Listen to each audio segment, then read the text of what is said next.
Welcome back to city news. వైసీపీని జగన్ని ఎవరు నమ్మే పరిస్థితుల్లో లేరని, రాబోయేది కూటమి ప్రభుత్వమని మాజీ మంత్రి ఆలపాటి రాజేంద్ర ప్రసాద్ అన్నారు. సోమవారం స్థానిక టీడీపీ కార్యాలయంలో 17వ వార్డు వైసీపీ కార్యకర్తలు మాజీ మంత్రి ఆలపాటి సమక్షంలో టీడీపీలో చేరారు. ఈ సందర్భంగా ఆలపాటి మాట్లాడుతూ వైసీపీ 5 ఏళ్ల పాలనలో బీసీలను అణగదొక్కిందని, రాజ్యాంగబద్ధంగా వారికి రావాల్సిన పథకాలు ఇవ్వకుండా వారిపైనే దాడులకు, దౌర్జన్యాలకు ఒసిగొల్పి తిరిగి వారిపైనే అక్రమ కేసులు పెట్టించారని, రాబోయే ప్రభుత్వంలో బీసీలకు రక్షణ చట్టం కల్పించి వారికి రావాల్సిన ప్రభుత్వ పథకాలు ఖచ్చితంగా అమలు చేయడం జరుగుతుందని, అంతేగాక రాజకీయంగా వారి ఉన్నతికి కృషి చేస్తామని, నియోజకవర్గంలో వారికి ఖచ్చితంగా అండగా ఉంటానని ఆయన తెలిపారు. కోలా కృష్ణ, శ్రీనివాస్, శివకుమార్, సాంబయ్య, శేఖర్, అయ్యప్ప, సోమయ్య, అన్నం శ్రీనివాస్, మణికంఠ, వేమ నాని, రామమూర్తి మిత్రబృందం పార్టీలో చేరగా నాయకులు పట్టం హరిబాబు, అబ్దుల్లా, శ్రీరామ్మూర్తి, కొసరాజ్ బాలాజీ, కల్లూరి గోపి తదితరులు పాల్గొన్నారు.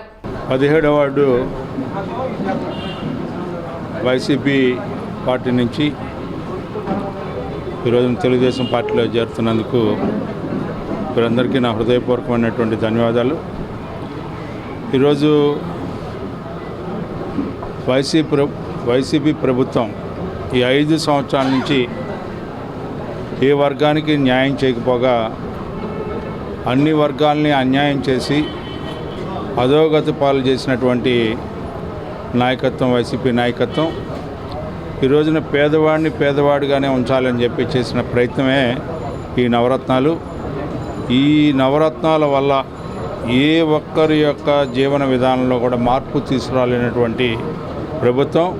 పైగా నిత్యావసర వస్తువు ధరలు, అదేవిధంగా కరెంట్ ఛార్జీలు, అదేవిధంగా ఇంటి పన్నులు, నీటి పన్ను, చెత్త పన్ను ఇవన్నీ కూడా విధించి పేదవాడి మీద భారం వేసి సంక్షేమం అనే ముసుగులో మరలా వచ్చి ఓట్లు అడగాలని చెప్పే ప్రయత్నం చేస్తున్నారు తప్పితే ఏ రకంగా కూడా ఎవరికి కూడా న్యాయం చేయకపోగా అవినీతితో కూడినటువంటి ప్రభుత్వం ఈ రోజున పాలన చేస్తుందానికి చర్మగీతం పాడే సందర్భం ఆసన్నమైందని చెప్పి మీకు మనవి చేసుకుంటూ, ఈ రోజున ఈ సందర్భంలో ఈ యొక్క పార్టీ చేసినటువంటి ఈ ప్రభుత్వంలో ఉండి ఈ 5 సంవత్సరాలు ఏ రకమైనటువంటి న్యాయం జరగలేదనే ఆలోచనతో చేరినటువంటి మిత్రులందరికీ కూడా సంతోషంతో ఆహ్వానిస్తూ ఉన్నాం.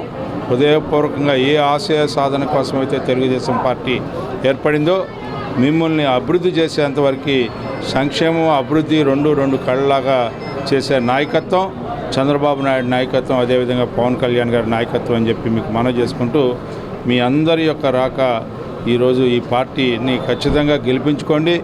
ప్రభుత్వాన్ని ఏర్పరచుకొని మనని మనం రక్షించుకోవడమే కాకుండా సమాజం అభివృద్ధి వైపుకి వెళ్లేలాగా చేయమని చెప్పి కోరుకుంటూ, వివాదాలకు దూరంగా ఉంటూ సమాజ సేవకు తమ వంతు సాయం అందించే మంచి మనసున్న ఆర్యవైశ్యులకు ఉమ్మడి ప్రభుత్వం తరపున అన్ని విధాలుగా అండగా నిలుస్తామని ఉమ్మడి పార్టీల అభ్యర్థి నాదెండ్ల మనోహర్ అన్నారు. తెనాలి ఎన్వీఆర్ కళ్యాణ మండపంలో నియోజకవర్గ స్థాయి ఆర్యవైశ్య సంఘాల నాయకులు, సభ్యులతో ఉమ్మడి పార్టీల ఆధ్వర్యంలో ఆత్మీయ సమావేశం నిర్వహించారు. ఈ సందర్భంగా ఉమ్మడి పార్టీల ఎమ్మెల్యే అభ్యర్థి నాదెండ్ల మనోహర్ మాట్లాడుతూ, తెనాలి ప్రాంతంలో గతంలో ఎన్నడూ లేని విధంగా ఆర్యవైశ్య సోదరులపై దాడులు జరగడం బాధాకరమని, తాము అధికారంలో ఉన్న సమయంలో ఆర్యవైశ్యుల భద్రతకు అధిక ప్రాధాన్యం ఇచ్చామని గుర్తు చేశారు. రానున్న రోజుల్లో తిరిగి తాము అధికారంలోకి వచ్చిన వెంటనే ఆర్యవైశ్యుల భద్రతకు ప్రాధాన్యం ఇస్తూ అందరికీ అండగా నిలుస్తామని తెలిపారు. తెనాలి మంగళగిరి హైవే 4 వరుసల రోడ్డు ఏర్పాటు చేసి తెనాలి వ్యాపార రంగంలో అగ్రగామిగా నిలిచేలా కృషి చేస్తానని నాదెండ్ల మనోహర్ స్పష్టం చేశారు. ఎలక్షన్ కమిషన్ మాకు జనవరిలో జనసేన పార్టీకి గ్లాస్ సింబల్ గుర్తు రాష్ట్ర వ్యాప్తంగా అన్ని నియోజకవర్గాలు ఇవ్వాలని వాళ్ళు మేము అభ్యర్థించినప్పుడు ఎక్కడైతే జనసేన పార్టీ పోటీ చేస్తుందో అక్కడ ఇవ్వచ్చు అనే ఆర్డర్ వాళ్ళు ఇచ్చారు. ఏదో విధంగా రాజకీయంగా ఇబ్బంది పెట్టాలి, కుట్రలు అంటే ఏ విధంగా కుట్రలు ఉంటాయని దానిపైన నేను మీకు వివరిస్తున్నాను. ఎక్కడైతే జనసేన పార్టీ పోటీ చేయడం లేదో అక్కడ అభ్యర్థుల్ని పెట్టి, వైసీపీ పార్టీ నుంచే కొంతమంది అభ్యర్థులు పెట్టి వాళ్ళని గాజులా సింబల్ అడగమని రిటర్నింగ్ అధికారుల పైన ఒత్తిడి తీసుకొచ్చే విధంగా నిన్నటి నుంచి ఒక ప్రక్రియ మొదలుపెట్టారు. అంటే ఎంత దుర్మార్గంగా వీళ్ళు ఆలోచిస్తున్నారు అంటే, ఒక డెమోక్రటిక్ ప్రాసెస్లో ఫేర్గా ప్రజల్లో తేల్చుకుందాం, ఎవరెవరికి ఓట్లు వేస్తారో, ఏ విధంగా మనం రేపటి రోజున పరిపాలిస్తాం, నిజాయితీగా మనం నిలబడినప్పుడు మనం చూసుకుందాం అనే ధైర్యం వీళ్ళలో లేకపోగా ఈ విధంగా కుట్రపూరితంగా ప్రతి సందర్భంలో కూడా ఆలోచిస్తూ ఉన్నారు. స్థానికంగా మీరు ఎవరు కూడా వ్యాపారాలు చేసుకునేటప్పుడు ప్రభుత్వం అంటే భయపడిపోవాలి, నాయకులు అంటే భయపడిపోవాలి, మీరు గొంతెత్తి ప్రశ్నించాలంటే మీరు భయపడిపోవాలనే ఒక పిచ్చి ఆలోచనతోటి గత 5 సంవత్సరాల నుంచి మనం బతుకుతానే ఉన్నాం.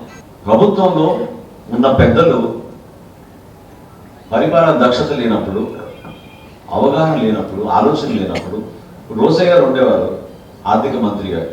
చాలా సందర్భాల్లో అంటే నేను ఆయనతో పాటు ప్రయాణం చేస్తున్నప్పుడు, రాజశేఖర రెడ్డి గారు కూడా ఉన్నప్పుడు, సో ఆయన వచ్చినప్పుడల్లా రోసయ్య గారి దగ్గర కూర్చుని ఒప్పించి ఈ ఫైల్ గురించి చెప్పినప్పుడు రోసయ్య గారు చాలా సింపుల్ లెక్క చెప్పేవారు. 100 రూపాయల ఆదాయం ఉంటే మనం క్యాపిటల్ అసెట్స్ బిల్డప్ చేయాలి, అది చాలా అవసరం మన రాష్ట్రానికి. ఈ రోజున రోజుకి ఈ ప్రభుత్వం ఆదాయాలు కానివ్వండి, ట్యాక్సులు కానివ్వండి 773 కోట్ల రూపాయలు ప్రతిరోజు, 773 కోట్ల రూపాయలు ప్రతిరోజు మనకి ఆదాయం కానివ్వండి, ట్యాక్సులు కానివ్వండి. మరొక 160 కోట్ల రూపాయలు ప్రతిరోజు వీళ్ళు అప్పులు తీసుకొస్తున్నారు. అంటే దాదాపు 900 కోట్ల రూపాయలు ప్రతిరోజు మనం ప్రభుత్వం ఖర్చు పెట్టుకునే పరిస్థితి ఉంటే, అభివృద్ధి కార్యక్రమాలపైన, క్యాపిటల్ అసెట్స్ పైన వీళ్ళు ఖర్చు పెట్టేది 42 కోట్ల రూపాయలు. 42 కోట్ల రూపాయలు అంటే 4% కూడా వీళ్ళు ఖర్చు పెట్టడం లేదు. ఇంక మన భవిష్యత్తు ఏముంటుంది? మనకి రోడ్ల నిర్మాణం ఎట్లా జరుగుతాయి, మనకి ప్రాజెక్ట్స్ ఎట్లా వస్తాయి, మనం ఒక పోలవరం ఎట్లా పూర్తి చేసుకోగలుగుతాం, ఒక అమరావతి ఎట్లా పూర్తి చేయగలుగుతాం, నిర్మాణాలు, భవన నిర్మాణాలు ఏ విధంగా చేసుకోగలుగుతాం? సంక్షేమం సంక్షేమం అని చెప్పి అబద్ధాలు చెప్పుకుంటూ ఇన్ని సంవత్సరాల నుంచి వీళ్ళు ఇచ్చిన సమయం అంతా వృధా చేసి ఈ రోజున ప్రతి ఒక్కరిని కూడా ఇబ్బంది పెట్టే పరిస్థితి తీసుకొచ్చారు, ప్రతి వర్గాన్ని కూడా. నేను పాదయాత్ర చేస్తున్నప్పుడు ఈ 4 రోజుల నుంచి చాలా మంది వ్యాపారవేత్తలు కొట్టు దగ్గర పోయి నేను కలిసినప్పుడు వాళ్ళందరూ కూడా చెప్పేది ఏంటంటే చెత్త పన్ను గురించి ప్రస్తావించారు. నేను మాట ఇచ్చాను, కూటమి ప్రభుత్వం తరఫున నేను మీకు మాట ఇస్తున్నాను, వచ్చిన వారమే మొట్టమొదటి అంశం మీద టేకప్ చేసేది ఈ చెత్త పన్ను మాజీ మంత్రి ఆలపాటి రాజేంద్ర ప్రసాద్ మాట్లాడుతూ తెనాలిలో దాడుల సంస్కృతి వైసీపీ ప్రభుత్వంతోనే ప్రారంభమైందని, మంచికి మారుపేరుగా ఉన్న ఆర్యవైశ్య సోదరులపై దాడులకు తెగబడటం బాధాకరమని అన్నారు. గతంలో ఆర్యవైశ్య సోదరులు తమపై దాడులు జరిగాయంటూ రోడ్డుపైకి వచ్చిందే లేదన్నారు. తెనాలికి ఒక ప్రాధాన్యత ఉంది. తెనాలికి ఉన్నటువంటి ప్రాధాన్యతలో మంచి చెడు, పాలని నీరుని వేరు చేయగలిగినటువంటి శక్తి హంసకు ఉంది. అంటే మంచి చెడుని విశ్లేషణ చేయగలిగిన సమర్థత, శక్తి, శౌర్యం కూడా ఉన్న వ్యక్తులు ఎవరే అంటే ఆర్యవైశ్యులు అని చెప్పి సంపూర్ణంగా. కానీ ఈ పట్టణం పుట్టిన దగ్గర నుంచి మీ యొక్క ప్రవేశం లేకుండా, మీ యొక్క మద్దతు లేకుండా, మీ యొక్క సహకారం లేకుండా, మీ ఆశీస్సులు లేకుండా నాకు తెలిసినంత వరకు ఈ తెనాలి గడ్డ పుట్టిన తర్వాత రాజకీయం జరగలేదు అని చెప్పి నేను గుర్తిస్తాను. వైసీపీలో ఉన్న నాయకత్వం వెనకమాల ఉందని చెప్పి ఆ నాయకత్వానికి దారిచ్చేదానికి నీ ఆస్తిని ఆక్యుపై చేసుకుంటే ఇది ఏమిటి అని ప్రశ్నించలేనటువంటి పరిస్థితి ఈ పట్టణంలో ఉంటే, ఎప్పుడైనా ఏ సందర్భంలో సరే మనోహర్ గారి సమయం కానీ, లేకపోతే అంతకుముందు ఉన్న నాయకుల సమయంలో కానీ, లేకపోతే నా ఆధ్వర్యంలో కానీ ఎప్పుడైనా ఎక్కడైనా ఇలాంటి సంఘటన మీకు ఎవరికైనా ఎదురైన వాళ్ళు ఉంటే చేయొచ్చండి, మాకుందండి అని చెప్పి అక్కడ నామినేషన్ నిమిత్తం బ్రాందీ బాటిల్స్ అక్కడ పడేసినా కూడా ఇవాళ ఒక పచ్చ చొక్కా ఉంటే పచ్చ చొక్కా అడ్డం వచ్చిందని చెప్పి రానినటువంటి పరిస్థితి, పోలీసు వారికి ఉత్తరం ఇచ్చినటువంటి సందర్భం, బ్రాందీ సీసాలు బీరు బాటిల్ ఉన్నా కూడా పట్టించుకోనటువంటి కార్యవర్గం ఈ రోజు ఉంది. అంటే అలాంటి ఆ పవిత్రతని ఈ రోజున ఒక పార్టీ కార్యాలయంగా మార్చిన సందర్భాన్ని మీ అందరూ కూడా గమనించాలి. ఇక్కడ నేను విమర్శ చేయడానికి కాదు, ఇవాళ ఆస్తుల్ని కాజేయడానికి ప్రయత్నిస్తూ ఉన్నారు, ఆస్తుల్ని కాపాడుకోలేని పరిస్థితుల్లో తీసుకొస్తా ఉన్నారు. ఇవాళ ఇలాంటి రాజ్యం మనకు కావాల్సింది. లేకపోతే ఎక్కడైనా శాంతి పద్ధతులు ఈ యొక్క పట్టణంలోనే కాదు రాష్ట్రం మొత్తంలో కూడా శాంతి పద్ధతులు లేవు. గంజాయి విలయతాండం చేస్తూ ఉంది, యువకుల యొక్క శక్తిని నిర్వీర్యం జరుగుతూ ఉంది. దీనిగా ఒక్కసారి అని చెప్పి మనందరినీ మోసం చేసి అత్యధిక మెజారిటీ స్థానాలను సంపాదించి ఈ రాష్ట్రంలో వనరులను ఏ రకంగా దోచుకుంటున్నారో మీరు ఒకసారి చూడండి. ఒకసారి గమనించాల్సిన అవసరం ఉంది. పన్నుల మీద పన్నులు, విద్యుత్ ఛార్జీలు, నిత్యావసర వస్తువులు బాధలు, ఈ రకంగా ఒక సామాన్య మానవుడు ఏ రకంగా బతుకుతున్నాడంటే ప్రశ్నించే పరిస్థితి లేకుండా, ప్రశ్నిస్తే గొంతు నొక్కే పరిస్థితి, ఇంకా ఏదనంటే కేసులు పెట్టి లోపలేస్తారనే భయం. ఈ రోజున ప్రతి ఒక్కళ్ళు కూడా భయంతో బతుకుతా ఉన్నారు తప్పితే ఈ రాష్ట్రంలో మిగతా విషయాలన్నీ పెద్దలు చెప్తా ఉన్నారు. ఎంపీ అభ్యర్థి డాక్టర్ పెమ్మసాని చంద్రశేఖర్ సతీమణి రత్నశ్రీ మాట్లాడుతూ తన భర్త చంద్రశేఖర్ రాజకీయాల్లోకి కేవలం ప్రజలకు మంచి చేయాలని, ప్రాంతానికి తన వంతు కృషి చేయాలన్న దృఢ సంకల్పంతో వచ్చారని, రాజకీయాల్లో అవినీతికి తావు లేకుండా మచ్చలేని మనిషిగా చివరి వరకు నిలుస్తారని తెలిపారు. ఆర్య వయసులంటే తమకు అమితమైన గౌరవమని, రాబోయే ఉమ్మడి ప్రభుత్వంలో వారి అభ్యున్నతికి మరింతగా పాటుపడతామని తెలిపారు. అంటే ఒక 5 సంవత్సరాల్లోనే మన రాష్ట్రాన్ని ఇంత స్థాయికి తీసుకొచ్చారు, ప్రజలు భయకంపితులు అవుతున్నారు అని వినటము చదవటమే కానీ ఇప్పుడు కళ్ళారా చూస్తున్నాం. కానీ దురదృష్టం ఏంటంటే మనం అది చాలా మంది రోజుకొక వార్తలాగా విని వదిలేస్తున్నాం.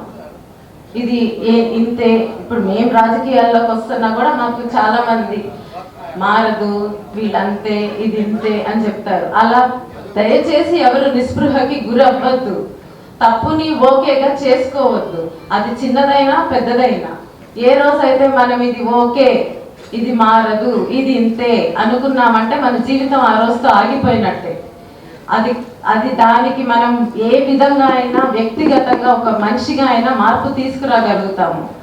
అలా ఇప్పుడు అందరము ఒకళ్ళుగా కాకుండా ఇంతమంది కలిసి తప్పకుండా చేయగలుగుతాం. కాబట్టి నా విన్నపం ఏంటంటే దయచేసి అందరూ మీకు చేతనైనంత, మీ అంత ఆలోచించలేనంత వాళ్ళకు కూడా వివరంగా చెప్పి ఓటు ప్రాముఖ్యత, అందరూ వెళ్ళి ఓటు వేయడం గురించి దయచేసి చెప్పండి. మాజీ మంత్రి నన్నపనేని రాజకుమారి, బీజేపీ నాయకులు పాటిబండ్ల రామకృష్ణ తదితరులు ప్రసంగించారు. తొలుత శ్రీ వాసవి కన్యక పరమేశ్వరి అమ్మవారి చిత్రపటానికి పెమ్మసాని చంద్రశేఖర్ సతీమణి రత్నశ్రీ, మాజీ మహిళా కమిషన్ చైర్పర్సన్ నన్నపనేని రాజకుమారిలు పూలమాలలు వేసి జ్యోతి ప్రజ్వలనతో కార్యక్రమాన్ని ప్రారంభించారు.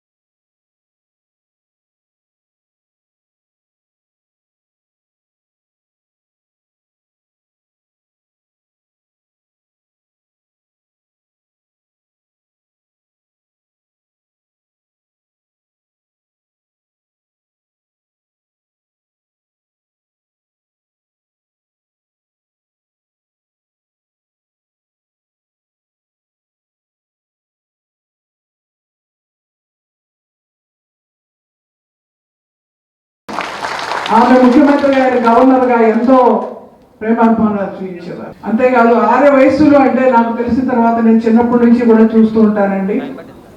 ఆర్య వయస్సులో అంటే ఇలా కాల్చేవాడు కాదండి, ఇలా పెట్టేవాడు. ఆర్య వయస్సులో అంటే మాకందరికి ఎందుకు గౌరవం తెలిసిన, ఈ దేశ స్వాతంత్రం కోసం పోరాడిన మహాత్మా గాంధీ పుట్టినటువంటి జాతిలో పుట్టారు కనుక,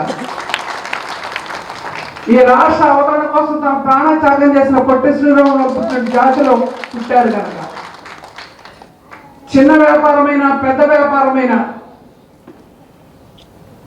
లేకపోతే పెద్ద పరిశ్రమైన, ఇప్పుడు జిఎంఆర్ అంటే పెద్ద పరిశ్రమ మీకు అందరికీ తెలుసు. ఎక్కడ పెట్టినా, ఏ దేశంలో పెట్టినా, ఏ రాష్ట్రంలో పెట్టినా విమానాశ్రయాలు ఎవరు నిర్మించారంటే జిఎంఆర్ అంటారు. మల్లికార్జునరావు గారు, ఆయన రోజా గారి పాదాభాలు చేయడం ఎన్నోసార్లు నేను చూశాను. అట్లా కోటీశ్వరులు ఉన్నారు.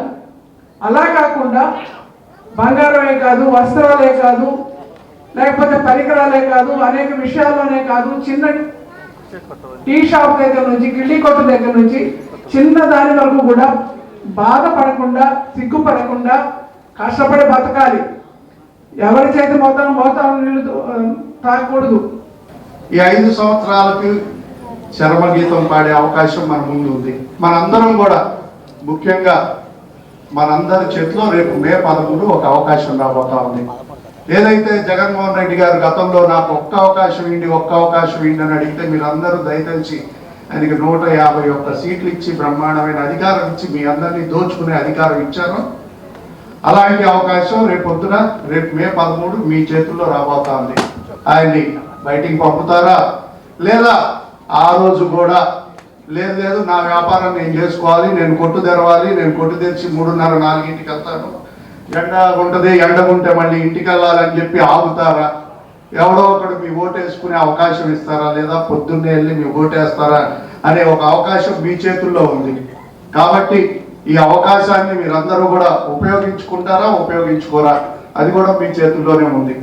ఎంత దారుణంగా ఉందంటే ఆర్యవైశ్యుల్ని అనేక రకాలుగా తమ్మిని బింబించేసి ఇబ్బందులు పెట్టి దాడులు చేసి జేటాక్స్ వసూలు చేసి ఆర్యవైశ్యులకి నరకం చూపిస్తున్న ప్రభుత్వం ఏదైనా ఉందంటే అది కేవలం జగన్మోహన్ రెడ్డి ప్రభుత్వం అన్న సంగతి మనందరికీ కూడా తెలిసిన విషయమే. మరి అదే విధంగా తెనాలి పట్టణంలో కనుక మనం చూసుకున్నట్టయితే వాళ్ళ ప్రభుత్వం మారిన వెంటనే మొట్టమొదటిగా తెనాలిలో ఆర్యవైశ్యుల్ని టార్గెట్ చేశారు. మున్సిపల్ చైర్మన్ గా ఉన్న మనందరి పెద్దయిన పెన్నెల వెంకట్రావు గారిని ఇబ్బంది పెట్టాలని చూశారు, తాతా సీన్ గారిని ఇబ్బంది పెట్టాలని చూశారు. మొన్నటికి మొన్న మన కౌన్సిల్ లో తెలుగుదేశం పార్టీలో గెలిచి ఆర్యవైశ్యుల గొంతు వినిపిస్తున్న దేశీ యుగేంద్ర గారి మీద కూడా దాడి చేసిన కథలు మనం అందరం కూడా చూసాం. ఒకటే చెప్తా ఉన్నాం, ఇందాక ల్యాండ్ టైటిలింగ్ యాక్ట్ గురించి చెప్పారు. ఆ ల్యాండ్ టైటిలింగ్ యాక్ట్ సార్ అమల్లోకి రాకముందే ఒక చిరు వ్యాపారస్తులైన నూనె రామకృష్ణ షాపుని అర్ధరాత్రి కొట్టేసి ఖాళీ స్థలాన్ని ఈ రోజు వాడుకుంటున్నాం కనుక మనం ఈ రోజు తెనాలి మండలంలోనే కనుక చూస్తా ఉన్నాం. ఈ రోజు వైసీపీ అభ్యర్థి నామినేషన్ రోజు ఆ గుడిని పార్టీ ఆఫీస్ గా రంగులు వేసుకున్న కండవారు జెండాలు తీసుకొని చెప్పారు. ఈ రోజు కమిటీ సభ్యులు జరిగి చెప్తారు సమాధానం. ఆ సలహా స్వీకరించాలి. ఈ రోజు కళ్యాణ మండపాన్ని వైసీపీ కార్యాలయంగా చేసిన వ్యక్తులు దానికి సమాధానం చెప్పాల్సిందిగా అందరినీ కూడా సభాముఖంగా వాళ్ళని ప్రశ్నిస్తున్నా. సిటీ న్యూస్ ముగించే ముందు ముఖ్యాంశాలు మరోసారి.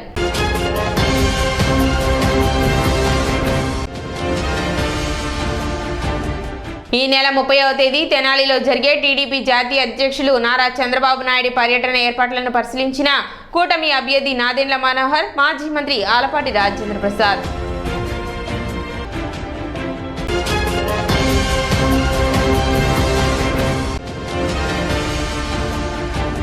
సోమవారంతో ముగిసిన నామినేషన్ల ఉపసంహరణ ప్రక్రియ. తెనాలికి సంబంధించి 13 మంది అభ్యర్థులు ఎన్నికల బరిలో ఉన్నట్లు వెల్లడించిన ఆర్ఓ ప్రఖర్ జైన్.